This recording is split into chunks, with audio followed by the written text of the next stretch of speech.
Assalamualaikum warahmatullahi wabarakatuh.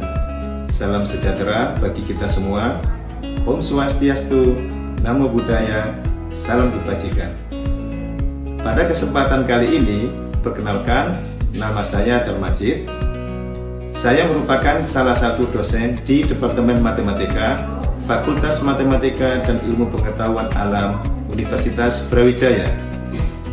Saya akan menyampaikan PDD UKT-PT, yaitu pernyataan data diri dosen unjuk kerja Tridharma Perguruan Tinggi di bidang pengajaran dalam rangka sertifikasi dosen atau Serdos Smart 2024. Mata kuliah yang akan saya sampaikan adalah Matematika Diskrit dengan metode pembelajaran delivery atau penyampaian dan melalui tim based project, di mana mahasiswa dibentuk melalui tim untuk mempelajari aplikasi matematika diskrit dan mempresentasikan karyanya. Berikut ini detail mengenai mata kuliah matematika diskrit. Selamat menyaksikan. Pada kesempatan kali ini akan saya jelaskan mengenai rencana pembelajaran semester mata kuliah matematika diskrit. Capaian pembelajaran pada mata kuliah matematika diskrit ini terhadap program studi saya petakan ke dalam 5 CPL yang disajikan sebagai berikut: CPL 1, CPL 2, CPL 3, CPL 4, dan CPL 6. Adapun capaian mata kuliah matematika diskrit ini saya petakan ke dalam 8 capaian. Yang pertama adalah CPMK 1 menggunakan prinsip induksi matematika untuk membuktikan pernyataan matematika, yang mana nantinya mahasiswa ini bisa mengaplikasikan pada pemrograman. CPMK 2, mahasiswa dapat menjelaskan dan menggunakan prinsip pigeonhole maupun prinsip inklusi eksklusi. Capaian pembelajaran 3, mahasiswa dapat menjelaskan mengenai konsep poset dan lattice, yang mana ini nanti aplikasinya terkait basis data. CPMK 4, mahasiswa mampu menjelaskan konsep aljabar Boole dan aplikasinya. Ini banyak sekali nanti aplikasinya terkait elektronika ya maupun pemrograman. CPMK 5, mahasiswa mampu menjelaskan konsep dan menyelesaikan terkait relasi rekursif. Ini biasanya dipakai di dalam rekursif pada pemrograman ya. CPMK 6, mahasiswa dapat menjelaskan konsep bahasa formal dan automata alias bahasa mesin ya. Nah, ini nanti bisa diaplikasikan untuk pembuatan robot dan sebagainya. CPMK 7, mahasiswa mengenali teori terkait kriptografi ya atau persandian. Dan terakhir CPMK 8, mahasiswa mampu menjelaskan konsep dasar teori graf. Ini aplikasinya juga cukup banyak sekali ya masalah graf ini. Adapun pemetaan bobot CPL terhadap CPL ini adalah sebagai berikut, di mana masing-masing baris itu harus berjumlah 1. Kemudian terkait deskripsi singkat mata kuliah ini adalah dalam mata kuliah ini ditinjau konsep matematika diskrit secara teoritis dan aplikatif. Materi pokok pembelajaran berdasarkan CPMK terbagi atas 8 yang sudah disebutkan di dalam CPMK tadi. Adapun pustaka utama yaitu Rosen ya tentang diskrit matematik and its application. Pendukungnya bisa menggunakan Grimaldi, Discrete and Combinatorial Mathematics, dan buku dari Marsudi, Matematika Diskrit. Adapun perangkat lunak yang digunakan adalah Zoom, Google Classroom, VLM. Dan perangkat keras adalah LCD dan komputer atau laptop. Mata kuliah ini biasanya disajikan dalam tim teaching, di mana untuk semester ini tim teachingnya adalah Dwi Miftah Mahanani, saya sendiri, Vira Hari, dan Marsudi. Mata kuliah ini karena diambil di semester 2 tentunya belum memiliki prasyarat karena ini bersifat paket. Berikut adalah pembagian pengajaran selama 16 pertemuan. Minggu pertama atau ke-1 ini menjelaskan mengenai RPS ya, yang dijelaskan hari ini, dan juga tentang prinsip induksi matematika. Di minggu kedua juga menjelaskan prinsip induksi matematika lanjutannya dan induksi kuat. Di pertemuan ketiga di sini menjelaskan mengenai pigeonhole dan inklusi eksklusi. Di pertemuan keempat pembahasannya ditekankan kepada poset, totally ordered set, lattice, dan diagram Hayes. Di pertemuan kelima nanti kita adakan kuis yang mana topiknya adalah 3 topik utama tadi tentang induksi, pigeonhole, prinsip inklusi eksklusi, dan poset. Di pertemuan selanjutnya menjelaskan mengenai aljabar Boole. Di pertemuan ke-7 fokus pada penyederhanakan ekspresi dan fungsi Boole melalui algoritma Quine-Maxwell-Minkowski dan Carnot-Math. Di pertemuan ke-8 direncanakan UTS Selanjutnya setelah UTS di pertemuan 9 dijelaskan mengenai relasi rekursif homogen dan solusinya yang digabung pada pertemuan minggu ke-10 yaitu tentang yang non homogen. Selanjutnya pada pertemuan ke-11 akan dijelaskan mengenai automata atau bahasa mesin, fokus pada DFA dan NFA serta bagaimana mengkonversi antara DFA dan NFA dan juga meminimasi tentang DFA maupun NFA itu. Selanjutnya pertemuan berikutnya membahas mengenai bahasa formal ya, yang mana nanti digunakan dalam bahasa mesin dan hubungannya dengan automata. Di pertemuan ke-13 diadakan kuis kedua. Selanjutnya di pertemuan ke-14 dijelaskan mengenai pengantar kriptografi sederhana seperti klasikal, Kaisar, Hilbert, dan RSA. Dan di pertemuan terakhir pada perkuliahan dijelaskan mengenai pengantar teori graf. Ditutup pertemuan ke-16 yaitu tentang ujian akhir semester. Mengenai rancangan tugas bisa dilakukan dengan dua hal, terstruktur atau tugas mandiri. Namun untuk semester ini ya kita fokus kepada tugas yang kedua ini, yang mana nanti akan kita buat kelompok mahasiswa ya, di mana setiap kelompok nanti membuat sebuah proyek. Proyek ini nanti memuat pembuatan makalah dan video presentasi, di mana isinya mengenai aplikasi dari matematika diskrit ya. Khusus untuk semester ini kita fokusnya ke CPMK yang ke-8 yaitu tentang graf, aplikasi graf di dalam matematika atau di dalam aplikasi bidang lain. Adapun bobot penilaian di sini tugasnya nanti 20% ya. Kuis 1 10%, kuis 2 10%, UTS dan UAS masing-masing 30%. Berikut ini adalah tabel penilaian dan evaluasi CPL pada mata kuliah, di mana ini sudah disajikan soal-soal mengenai kuis maupun UTS yang didistribusikan di setiap CPMK maupun materi. Penentuan nilai akhir berdasarkan jumlah dari persentase bobot penilaian tadi, di mana di sini ada konversi dari nilai akhir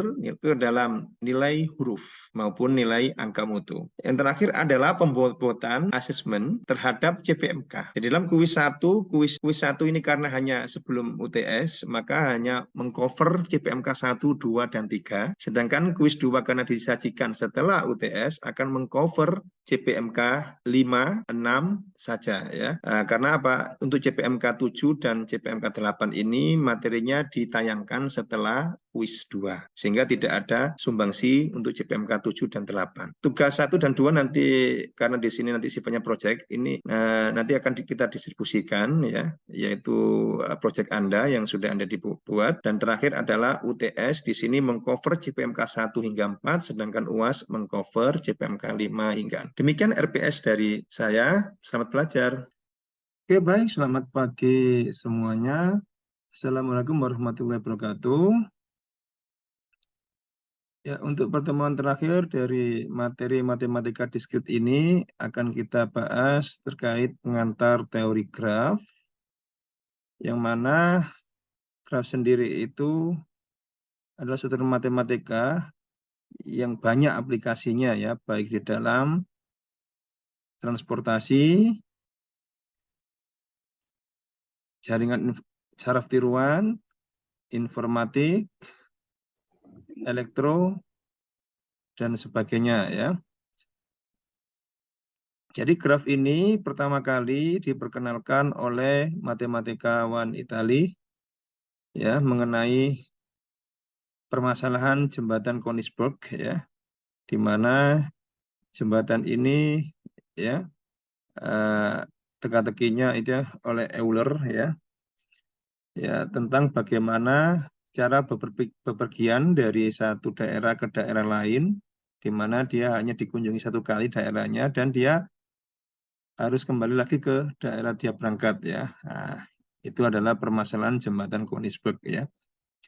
Nah, sekarang secara matematis sendiri apa itu graf ya? Jadi matematika itu mencoba memvisualisasikan ya, mencoba mendisiplinkan definisi umum dari graf ya. Karena banyak sekali ya tadi yang sudah disampaikan aplikasinya ya. Jadi kalau misalkan dalam masalah sederhana ketika ada orang berjabat tangan itu ya, maka bisa direpresentasikan jabat tangan, permasalahan jabat tangan itu ke dalam sebuah graf. Juga struktur molekul yang ada di kimia itu juga bisa direpresentasikan dalam sebuah graf. Oke, baik. Apa sebenarnya definisi graf ya? Di graf sendiri, suatu graf adalah pasangan tiga terurut V, E, sama VG yang terdiri dari himpunan tak kosong VG. Jadi VG ini tidak boleh kosong, di mana anggota-anggota dari VG itu disebut titik. Ya, di sini himpunan EG dinamakan himpunan sisi, di mana EG diiris dengan VG itu harus himpunan kosong. Dan ini ada fungsi keterkaitan yang mengaitkan setiap sisi di EG dengan pasangan tak terurut titik di VG, di mana ini boleh sama. Karena namanya kalau fungsi itu di dalam matematika bisa jadi inputnya berbeda, namun outputnya sama. Coba, apakah dari Anda sekalian adakah yang pernah mendengar ya definisi tentang graf? Karena definisi graf ini di buku-buku bisa berbeda. Ya, bagaimana? Iqbal Prakas, apa pernah membaca definisi graf yang berbeda dengan yang saya berikan? Menjawab belum, Pak. Belum ya. Atau ada yang sudah eh, membaca referensi lain? Ya, jadi ada beberapa referensi lain yang mana ya graf itu didefinisikan sebagai pasangan V sama E, di mana V itu adalah himpunan yang anggota-anggotanya disebut sebagai titik. Dan E adalah himpunan, ini boleh kosong kalau yang E, yang anggota-anggotanya merupakan pasangan dari dua anggota di V, dan pasangan itu boleh sama. Ya, itu untuk EG. Nah, coba sekarang kalau menggunakan definisi ini, yang kedua tadi ya, di mana VG itu himpunan yang nggak boleh kosong, yang unsur-unsurnya dinamakan titik, apakah kita bisa mengatakan bahwa VG itu adalah himpunan titik?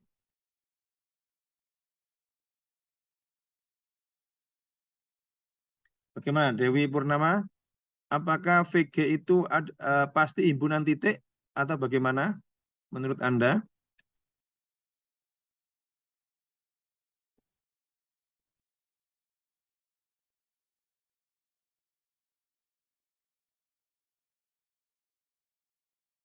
Felia Rahma, apakah VG adalah himpunan titik? Atau Anda punya pendapat lain?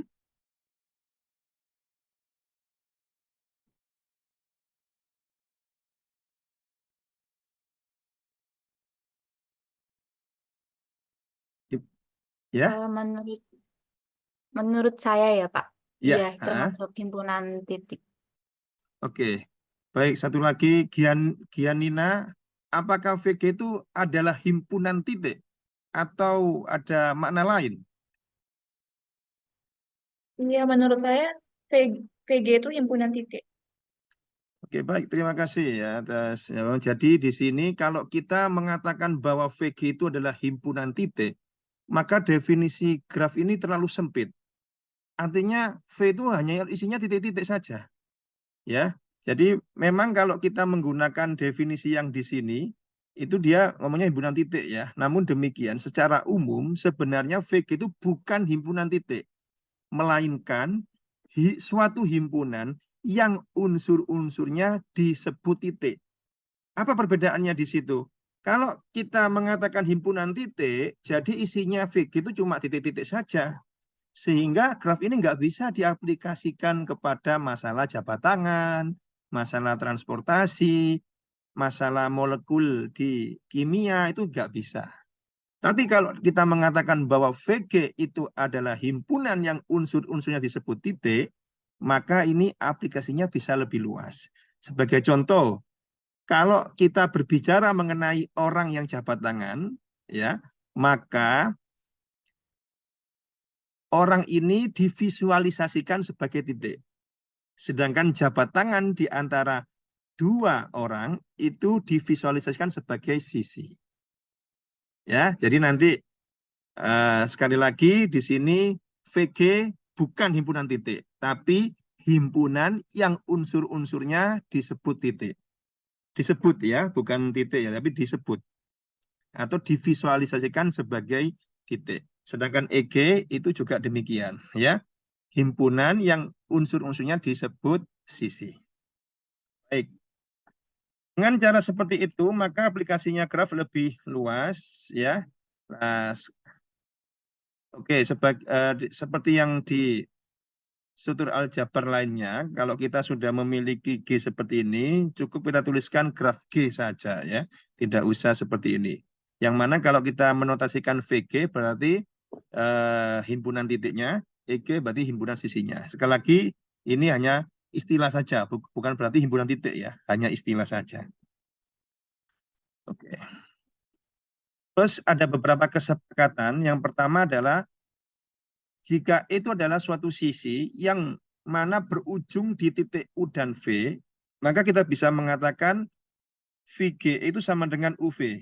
Nah, dengan pernyataan seperti ini, kalau kita itu ingin membuang fungsi VG, ya kan tadi kan saya katakan di referensi lain itu graf itu hanyalah himpunan V, E, maka di sini V itu bisa dihilangkan. Sehingga kalau dia dihilangkan, sisinya itu dituliskan sebagai dua unsur di V. Jadi misalkan sisi E itu sama dengan sisi UV. Artinya di U sama V ini adalah ujung dari sisi itu. Ya. Nah, sekarang himpunan semua titik yang bertetangga dengan suatu titik V dinotasikan dengan NV. Nah, ini ada beberapa istilah yang sangat fundamental sekali. Jika ada sisi yang ujungnya itu sama, nah, maka sisi itu dinamakan loop. Beberapa referensi menerjemahkan loop ini sebagai gelang. Nah, kemudian graf G dikatakan memiliki sisi ganda kalau ada dua sisi yang berbeda menghubungkan pasangan titik yang sama. Ya. Oke, jadi ini adalah gambar graf G. Nah, graf G ini kalau kita lihat memuat ya himpunan titiknya itu ada 5, V1, V2, V3, V4, V5. EG-nya V1, V2. Karena kita menuliskan sisi ini sebagai dua unsur di V, maka fungsi V tadi bisa dihapus. Ya, jadi di sini ada sisi V1, V2, V1, V3, V2, V3, dan seterusnya. Apa itu NV1? Ini adalah titik-titik yang bertetangga ya, atau dia itu ada sisi dengan titik V1, yaitu kita lihat V2. Nah, titik V1, V dan V2 ini ya adalah dihubungkan oleh sebuah garis ya. Nah, kita namakan di dalam graf V1 dan V2 itu namanya bertetangga. Ya, bertetangga. V2 dan V3 bertetangga. Kenapa kok bertetangga? Karena V2 dan V3, V2 V3 merupakan sisi. Jadi secara umum kalau U bertetangga dengan V, jika dan hanya jika UV merupakan sisi. Nah, kemudian tadi ada definisi graf sederhana. Apa itu graf sederhana? Graf sederhana adalah graf yang tidak memuat sisi ganda maupun loop. Ya. Nah, ini adalah contoh graf yang memuat loop. Ini ya. Ini adalah loop. Loop itu adalah sisi yang berujung di titik yang sama. Kalau Anda lihat E2 ini berujung di U1 dan U3. Tapi E1 ini berujungnya hanya di U1. Nah, ini namanya loop. Kemudian ini ada E4 dan E5. Ini sisi yang berbeda. Namun dia berujung pada pasangan titik U2 dan U4. Sehingga E4, E5 ini ya dinamakan sisi ganda. Graf sederhana itu adalah graf yang tidak memuat loop maupun sisi ganda. Ya. Oke, jadi seperti itu ya. Nah, ini ada beberapa istilah. Suatu graf dikatakan berhingga jika himpunan titiknya berhingga. Nah, banyaknya anggota dari VG kalau dia berhingga itu disebut sebagai orde dari G. Istilah orde ini banyak digunakan dalam matematika ya. Di dalam grup juga ada namanya orde dari grup. Itu sama definisinya yaitu banyaknya anggota. Notasinya sama yaitu seperti ini kardinalitas ya. Kadang-kadang kalau banyaknya anggota dari EG itu disebut sebagai ukuran dari G. Notasinya EG. Oke. Ya. Masih ingat di sini kardinalitas atau orde dari G itu minimal berapa? Coba Lurung bisa dijawab berapakah minimal orde dari G?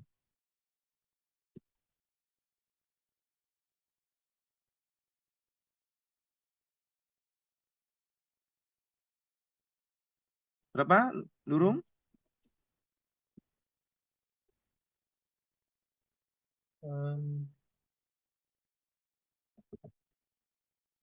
Oke. Iya. Satu lagi Habib ya, Habib Esa ya. Berapakah minimal orde dari G dan berapakah minimal ukuran dari G?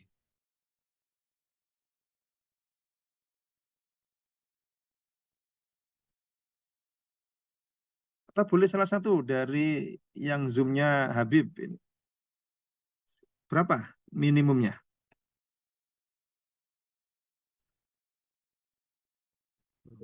Dia menjawab Pak, untuk order dari game minimal satu. Ukurannya minimal? Satu. Oke. Ya, baik kita kembalikan ke definisi. Tadi kita mengatakan E itu kan buli kosong. Sehingga minimal ukuran dari G adalah 0. Ya. Ya, di sini ya. Graf yang memiliki orde 0 atau 1 disebut, ini salah ketik ya. Harusnya graf yang memiliki orde 1 disebut graf trivial ya. Graf trivial ini memang nanti ada ya gunanya, khususnya dalam pembuktian graf ya. Nah, sekarang kita definisikan derajat ya. Derajat titik adalah banyaknya sisi yang terkait pada suatu titik. Atau banyak derajat dari V itu adalah banyaknya sisi yang berujung di titik V. Terkait itu maksudnya berujung ya. Ada yang menotasikan dengan DV, ada juga yang menotasikan dengan DEC. Ya. Terus derajat terkecil ini dinotasikan sebagai delta kecil G, sedangkan yang derajat terbesar itu adalah delta besar G. Nanti derajat ini aplikasinya adalah di dalam pewarnaan graf ya. Pewarnaan graf ini aplikasinya secara umum ada namanya pewarnaan peta atau dalam storage molekul ya, mungkin molekul yang nanti bila berdekatan itu nanti meledak ya, itu nanti bisa dibuat dia itu derajatnya 0 gitu ya. Jadi nggak boleh dia disampingkan dengan molekul yang lain. Nah, itu aplikasinya ya.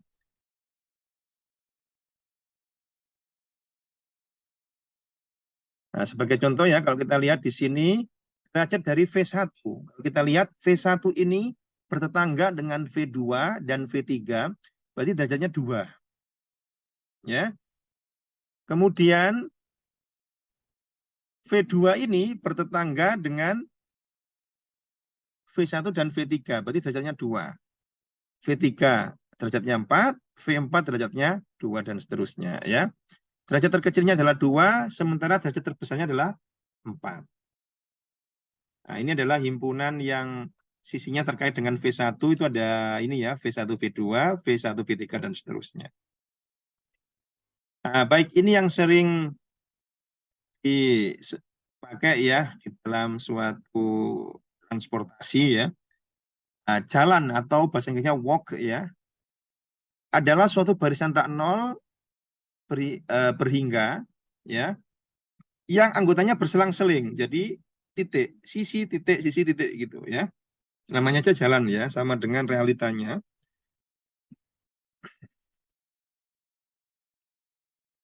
Jalan W itu dikatakan juga adalah jalan dari V0 ke VK. Titik-titik V0, VK itu disebut titik awal dan titik akhir dari W. Ya. Sedangkan titik yang V1 sampai VK-1 itu disebut titik dalam dari W. A adalah panjang dari W. Pak, kalau kita melihat seperti ini, definisi panjang itu terlalu membingungkan ya. Apakah ada definisi lain dari panjang? Coba Fahriansyah Ramadan ya. Kira-kira kalau dari sini apa definisi dari panjang jalan yang lebih gampang daripada lihat gini itu? Gimana?